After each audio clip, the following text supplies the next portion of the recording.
Ladies and gentlemen, good morning and very warm welcome at the headquarters of Europol in The Hague, the Netherlands.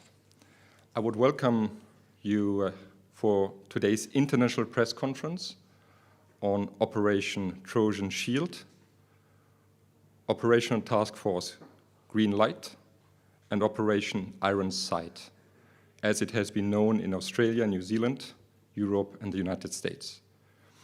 I would like to welcome our international guests and speakers today, representing the United States, Sweden, Netherlands, and Australia.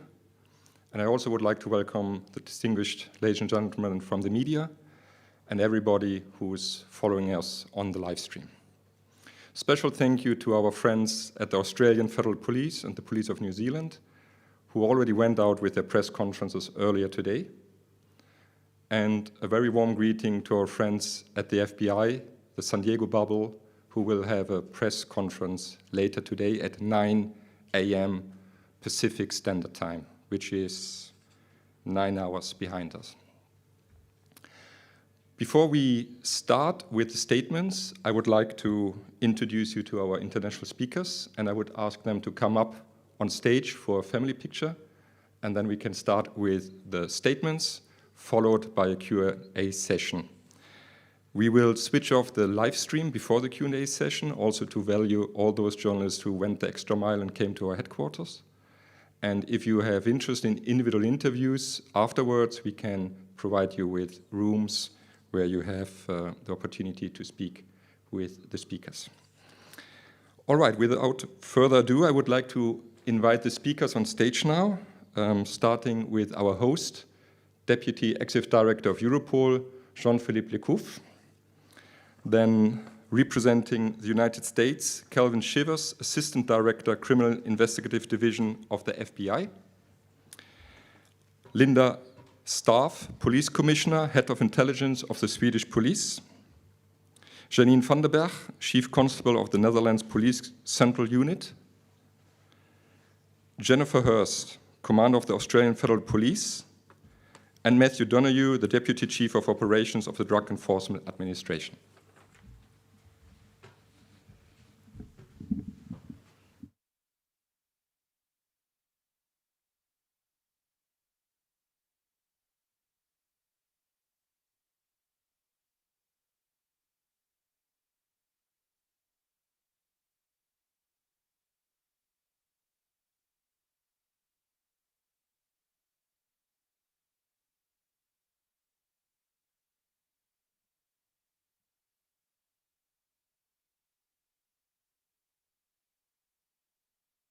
All right, thank you. Then please take your seat, ladies and gentlemen, and we will give the floor to our Deputy Executive Director of Europol, Jean-Philippe Lecouffe.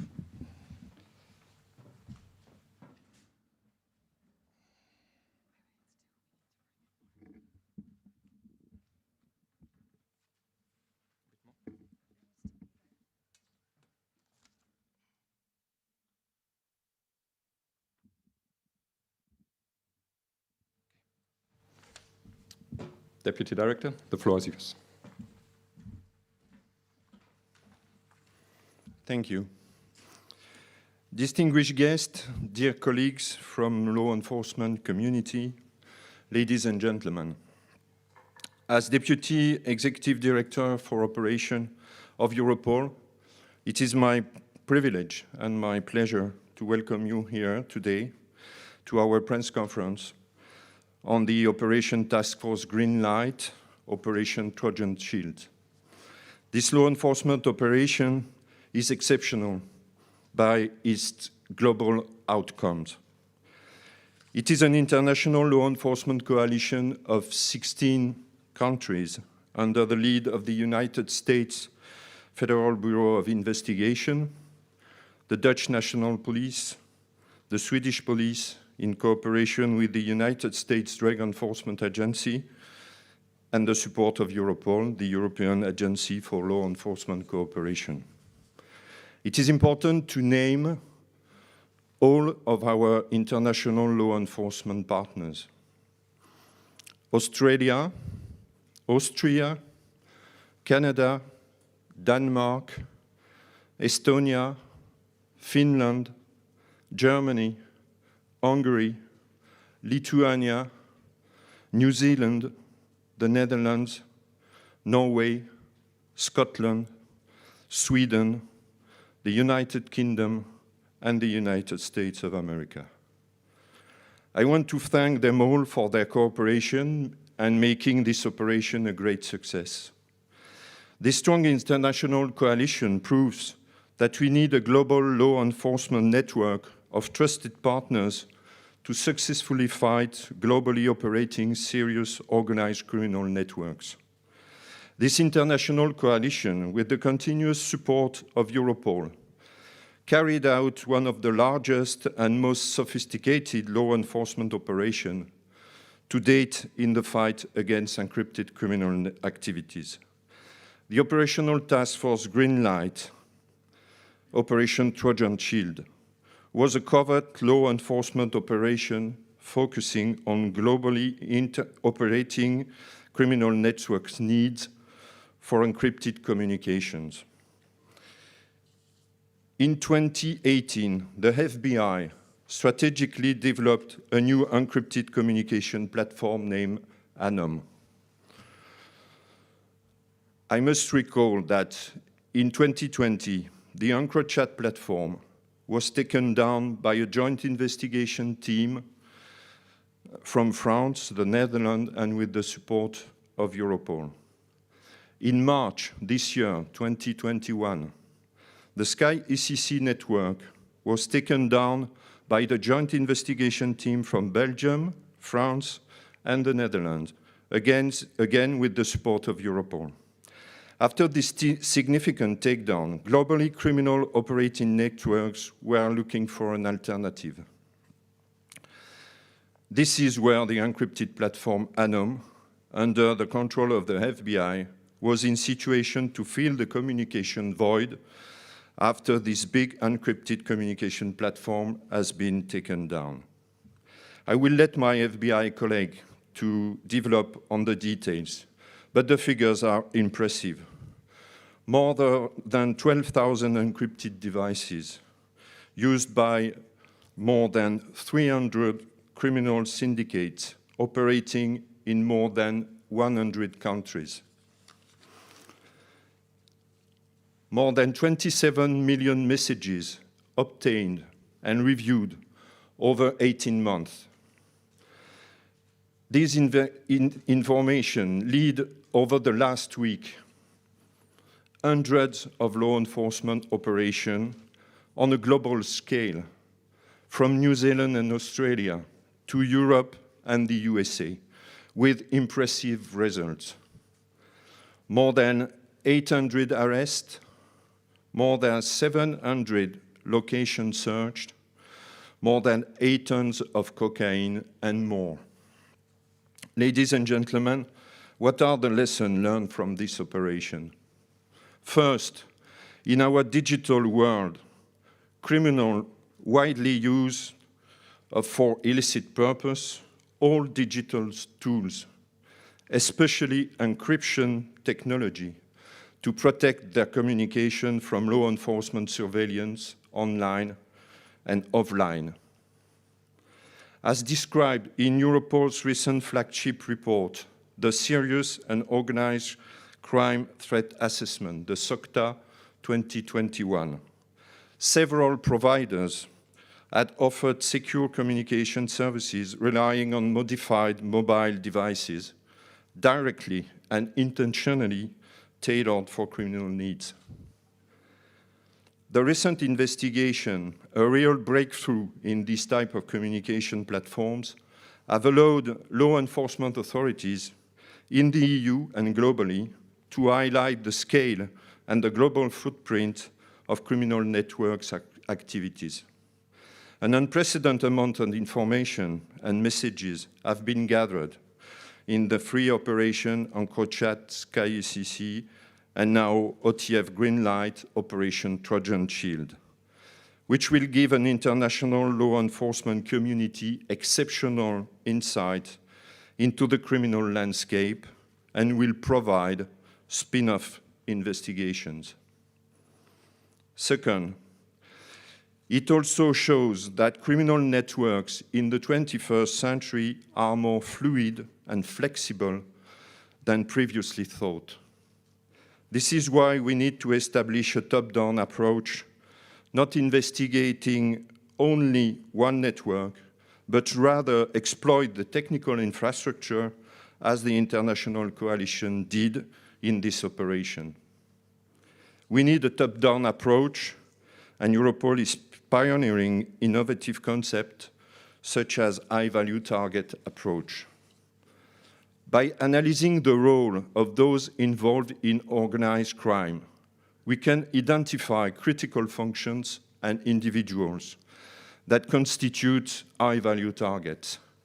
Targeting these critical operators and facilitators makes for a stronger and more disruptive law enforcement response. Third, Operation Greenlight and Trojan Shield reiterates the importance of our transnational partnership with law enforcement agencies of EU member states and through operational and strategical agreement with the United States of America, Australia, New Zealand, and other law enforcement agencies across the globe. Europol is perfectly placed as the European criminal intelligence hub for international operations like this, merging national intelligence from countless countries with intelligence and information from other investigations held in our databases. It is our role to support and to coordinate complex European and international operations, and we do so with the largest in-house network of international liaison officers here at our headquarters in The Hague. Europol, as the European Agency for Law Enforcement Cooperation, was proud to support this operation and pay tribute to all the law enforcement authorities of the EU member states and partnering countries for this exceptional and global success against most dangerous, serious, and organized crime. Thank you for your attention.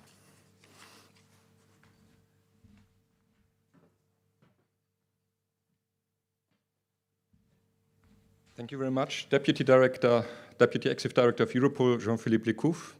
I would now like to invite Calvin Shivers, representing the United States of America, Assistant Director, Criminal Investigative Division of the US Federal Bureau of Investigation. Mr. Shivers, the floor is yours.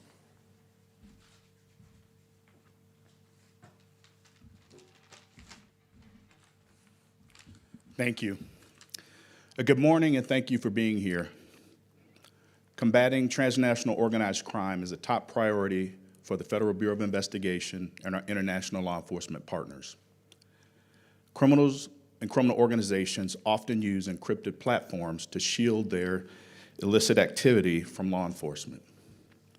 These platforms help criminals facilitate and coordinate drug trafficking, violent assaults, murders, public corruption, money laundering, and many other crimes that are committed all around the world. Through Operation Trojan Shield, the FBI and our international law enforcement partners from across the globe were able to turn the tables on criminal organizations and gain access to their communications in order to disrupt their criminal activity. Over the last 18 months, the FBI provided criminal organizations, over 300, as mentioned by my colleague, in over 100 countries, encrypted devices that allowed us to monitor their communications. And there are a number of things that resulted from this. Not only have we heard about the number of arrests and the number of seizures, but there were over 100 threats to life that were mitigated. And to give you an idea of the magnitude of our penetration, we were able to actually see photographs of hundreds of tons of cocaine that were concealed in shipments of fruit. We were able to see hundreds of kilos of cocaine that were concealed in canned goods. The success of Operation Trojan Shield is a result of tremendous innovation, dedication, and unprecedented international collaboration. And the results are staggering. And as my colleague just mentioned, hundreds of arrests from many countries that participated, the seizure of over 6 tons of cocaine, 5 tons of marijuana or hashish, 2 tons of methamphetamine, and over $148 million in currency. In today's world, crime continues to traverse international boundaries, and so law enforcement must do the same. Operation Trojan Shield is a shining example of what can be accomplished when international law enforcement partners from around the world work together and develop state-of-the-art investigative tools to detect, disrupt, and dismantle transnational criminal organizations. The FBI is incredibly grateful to our partners for their continued collaboration and commitment to addressing criminal organizations that are a threat to all of us. Thank you.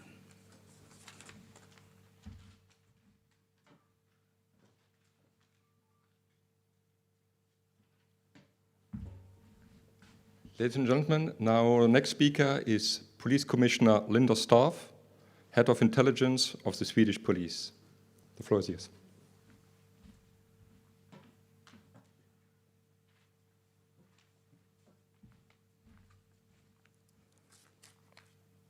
Good morning. Yesterday, early in the morning, the Swedish police performed one of the most extensive strikes ever in an intelligence-led police operation against violent crime and drug networks. The Department of National Operations and all our 7 police regions have taken actions all over the country.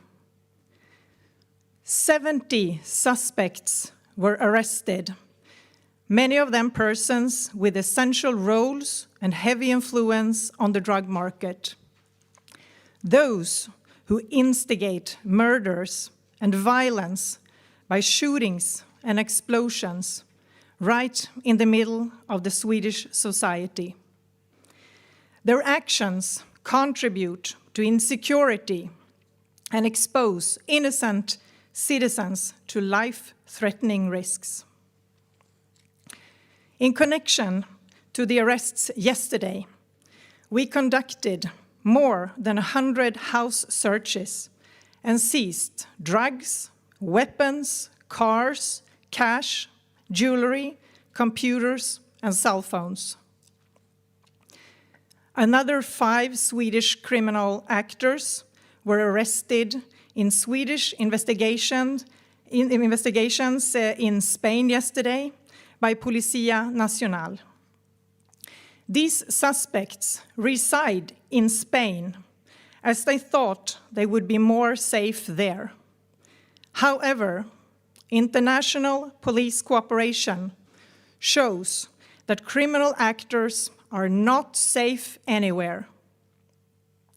There is no doubt that the Swedish police can and will cooperate with other law enforcement agencies around the world to stop criminal activities that cross international borders. The Swedish police are working hard and are very determined to fight organized crime.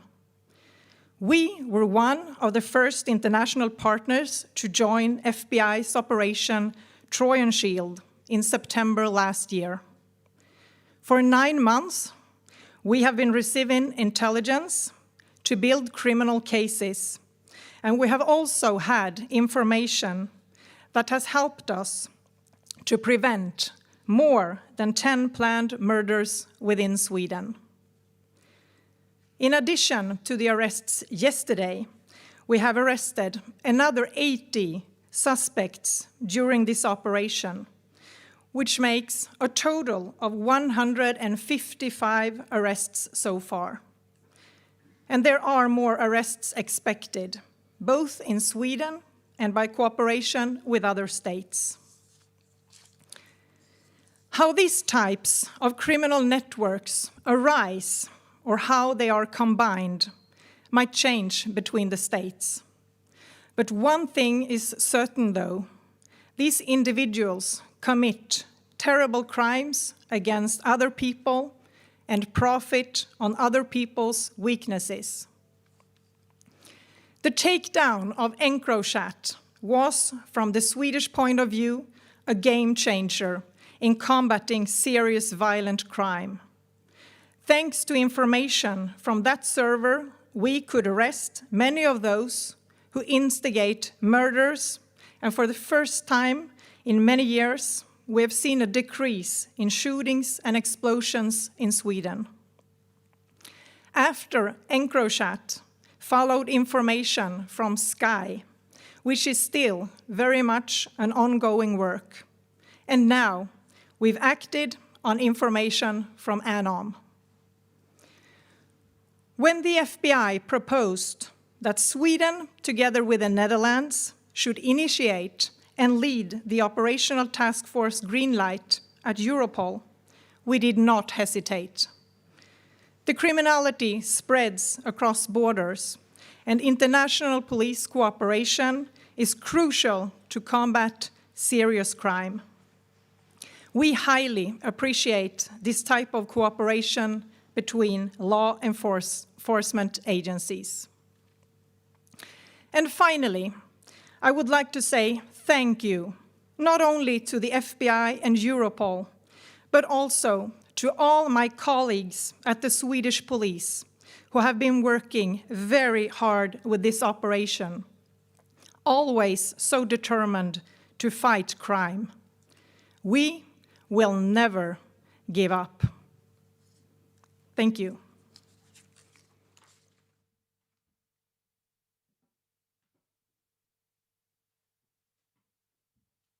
Thank you very much, Commissioner Staaf. I would now like to give the floor to Jannine van den Berg, Chief Constable of the Netherlands Police Central Unit. The floor is yours.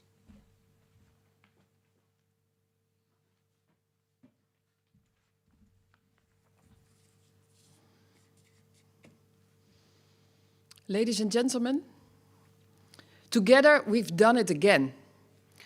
From October 2019, we again intercepted a huge number of messages sent by criminals, and we were able to read right along with them. This time, we didn't do it by breaking in an existing service, as we did with EncroChat and Sky, but by using a communication platform developed and administrated by investigation services. The communication service was called ANOM and was developed during the large-scale operation, International Operations Trojan Shield.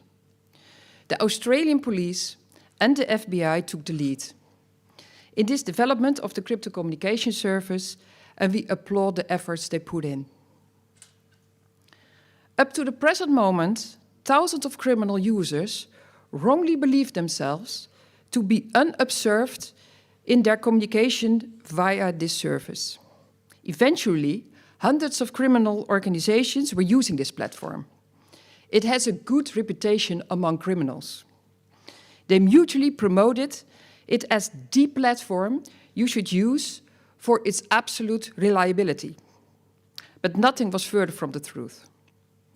On ANOM, criminals communicated in 45 languages about things like trafficking in drugs, arms and explosive, ram raid, ATM gas attacks, armed robberies, and last but not least, contract killings.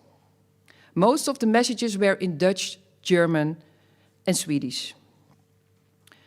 Just like during the investigation into Sky and EncroChat, the police were able to read millions of messages from national and international criminal organizations. The messages provide evidence of numerous ongoing investigations into serious organized crime.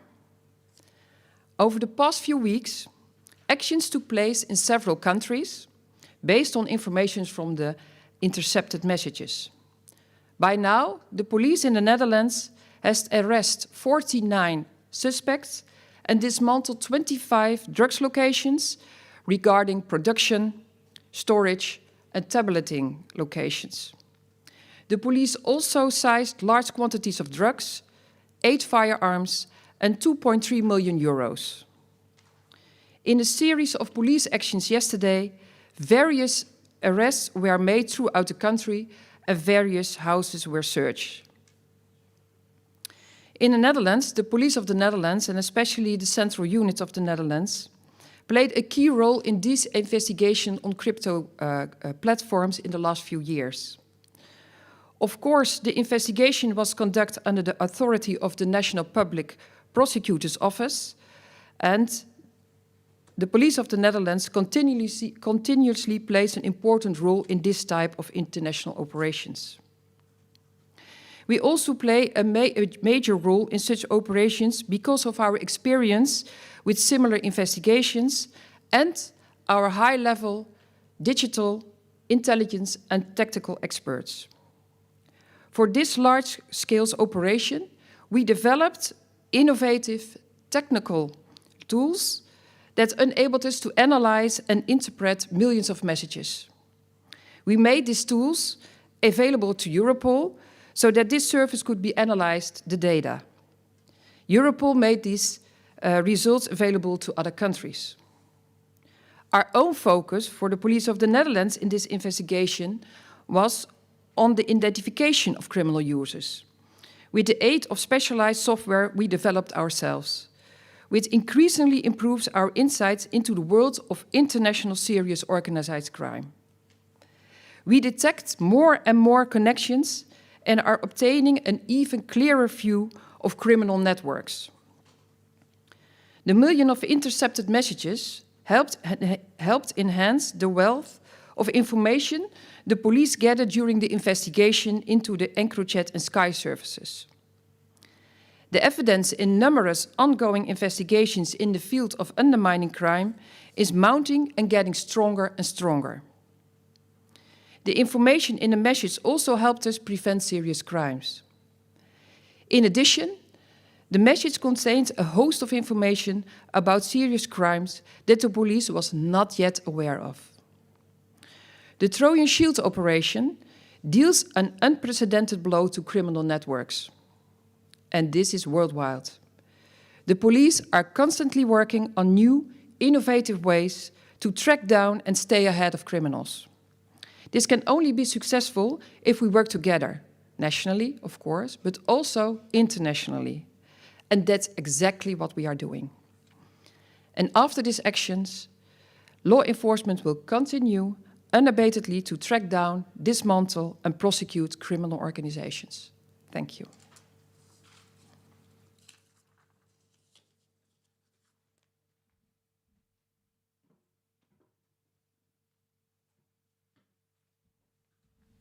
Thank you very much, Jannine van den Berg, Chief Constable of the Dutch Police. I would now like to welcome our last speaker, Jennifer Hurst, Australian Federal Police Commander. The floor is yours.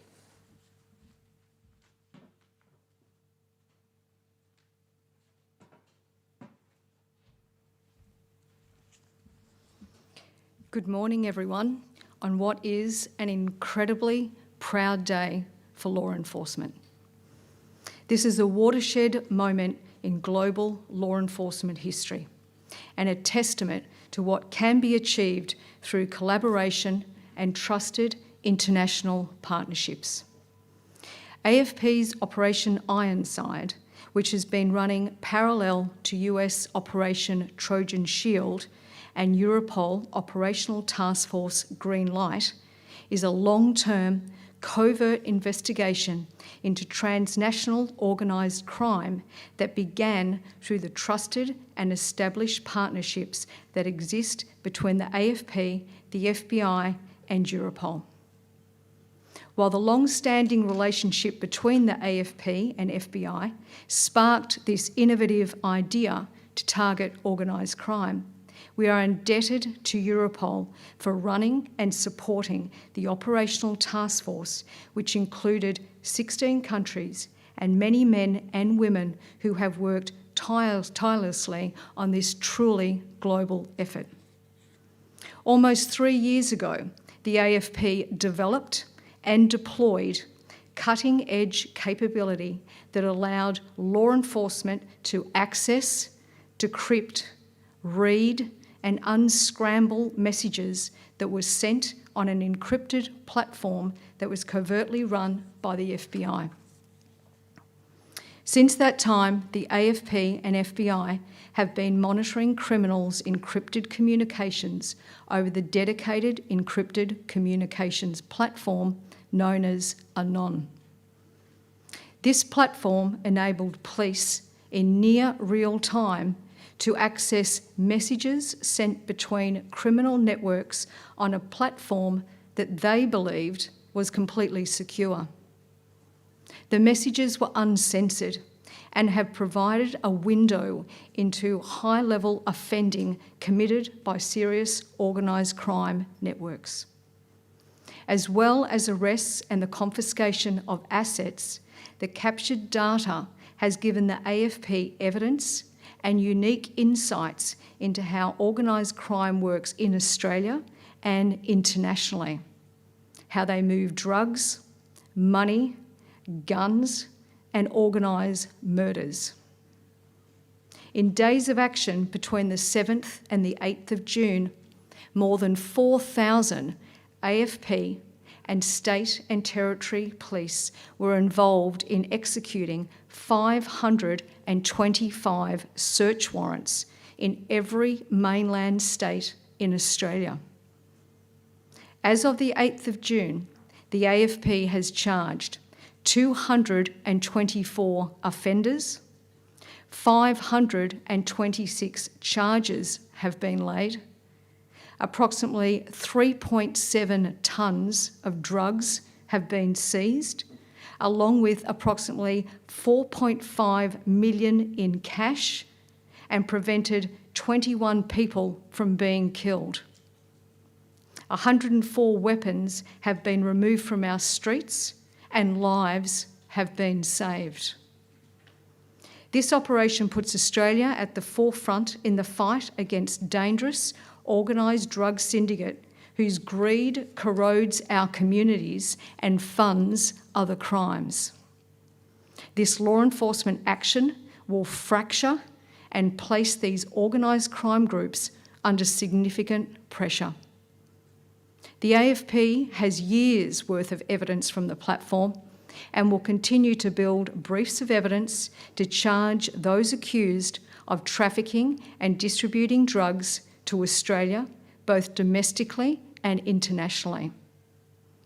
When Rhys Kershaw became the AFP Commissioner in late 2019, he warned criminals targeting Australia that the AFP would be relentless in bringing them to justice. For the AFP, Operation Ironside is just the beginning. Our work does not stop here. We will continue to work with governments and partner agencies to combat the enduring threat of organised crime, ensuring we can continue to innovate and have the technology to disrupt and arrest those who seek to do Australians harm. In closing, this operation has demonstrated the strength and collaboration that exists between international law enforcement agencies. When we work together, our reach is global and we are formidable. The trust that criminals had in encrypted communications is misplaced. Wherever criminals turn to next, they do so knowing that law enforcement has won back the advantage. Thank you.